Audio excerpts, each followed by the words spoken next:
There's actually a rock impeding the growth of this hosta. This is actually from my in-laws' house when they moved. Yeah, I have my helper with me today, Julia. She's going to be moving at the end of the month to Texas. Beautiful. It is beautiful. Thank you, Julia.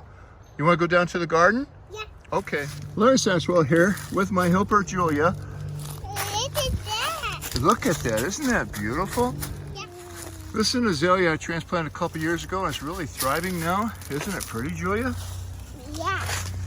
And these are lily of the valley I actually got from my mom's house. I only took just a couple of little sprigs of that hosta and this right before they moved out. Julia's going to sit on them. What a pretty dress you have on, Julia. And this is the hosta I cut out from that little cutting. I just took a few sprigs and they're really doing well. I failed to show you in February my lentil rose, and it is way past its peak. The way they reproduce is that they pop their seeds, and that's how these plants got down here. And again, past its peak, but they'll come back next year. A little volunteer dogwood plant. It's not going to live long down underneath all this shade. But the dogwoods are blooming. I lost Julia. She saw her Mimi down at the barn and she decided that was more exciting than going through the garden.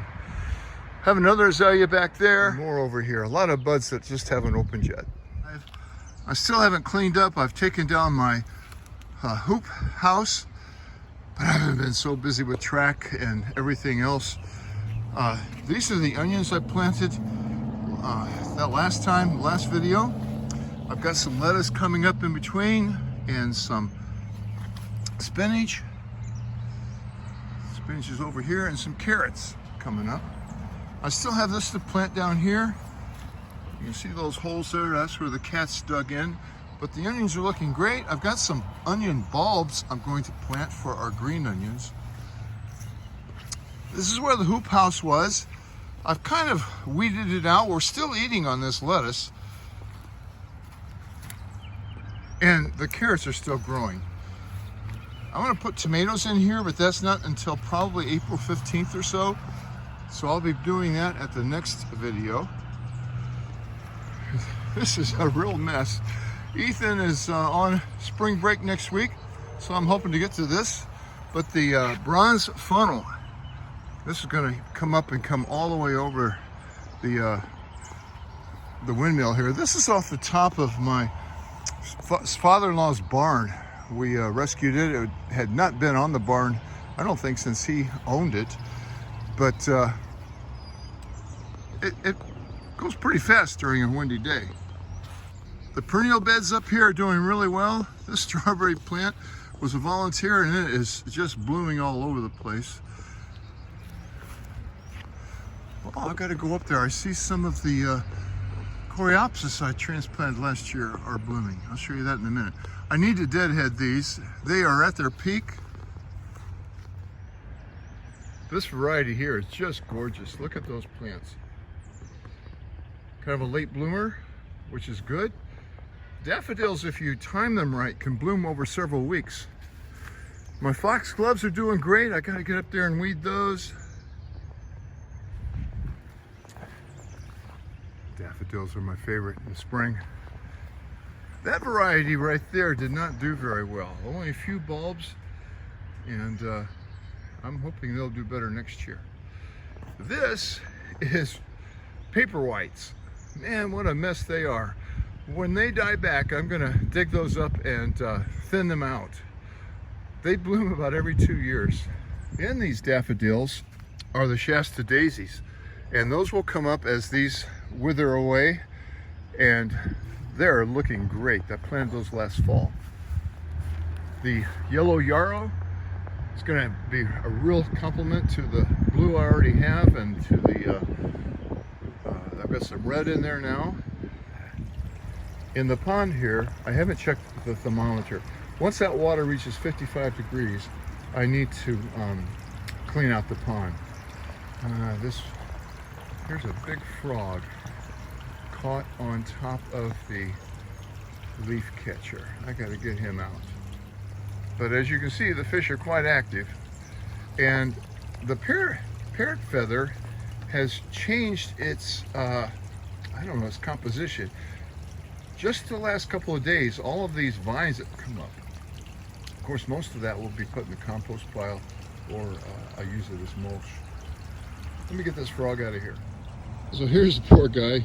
He's half frozen, so it's a chilly morning. It's in the low 40s. The weather just hasn't cooperated for gardening. It's hovering right there at, what is that, 56 degrees? So I'll be able to clean this up. Probably get to it next week. That's our spring break, no track meets. And Ethan and I'll be working out here anyway. The weeds really got ahead of me on this little bed.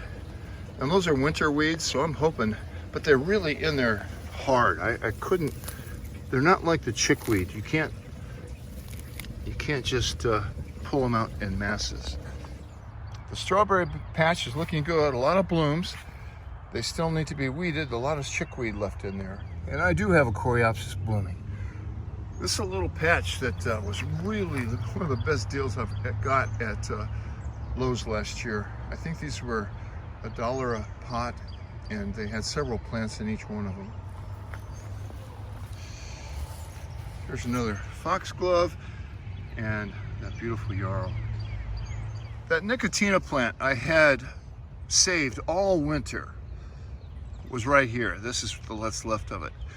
I was so disappointed. Well, maybe it will come back. There's a little bit, but I uncovered it and we had a 23-degree night and I failed to cover it back up.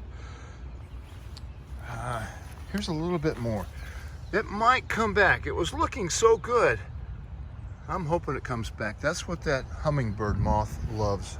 Those are such a neat creature. I do want to show you the Liriope, and I want to thank Daphne for correcting me on this.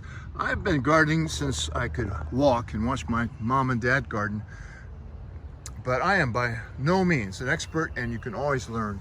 I was mispronouncing this last time. It's Liriope, not Liriope, although everyone in the South that I've heard says Liriope. Liriope is the correct, and it's coming back.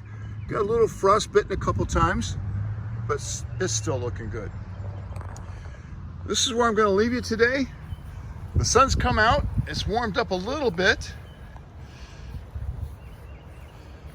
My weeping maple, it got a little bit of a nip the other day too, but it's coming back. It's going to be beautiful here in a couple of weeks.